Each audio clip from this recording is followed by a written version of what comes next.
Hey guys, today I'm going to be showing you guys how to do a lowering spring in the back of any Hellcat Challenger Scat Pack. It's the same for most of them, but most of the videos I've seen, they've been for the rear control arm where you disconnect it from right there.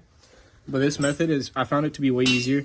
So what you want to do pretty much is if you get your jack and place it under the control arm bolt right here and support it, you can remove this bolt right here and this bolt, and then you remove your lower shock bolt right here.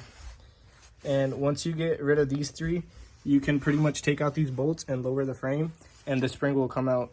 And this way is like way easier than the other one where you have to remove the control arm bolt, since you don't have to remove the exhaust or anything, and it saves a lot of time. So I have this bolt removed and this rear subframe bolt removed, and then I took out the rear shock bolt.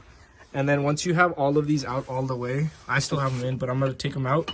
Once you have all these out, you want to slowly lower your jack, and your spring, it will become free and you can swap in your new one. I went ahead and took out these bolts right here. So once these bolts are out, you want to lower your jack slowly.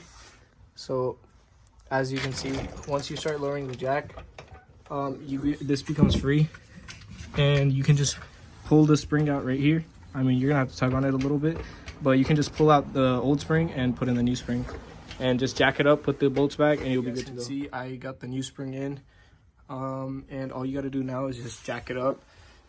And once you jack it up to about right here, you can get the bigger bolt that you have and start threading it in.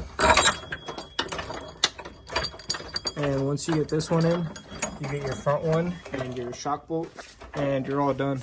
This method I found to be a lot easier and quicker than taking out that lower control arm bolt, because getting it back in is a pain, and you don't have to worry about the exhaust or anything.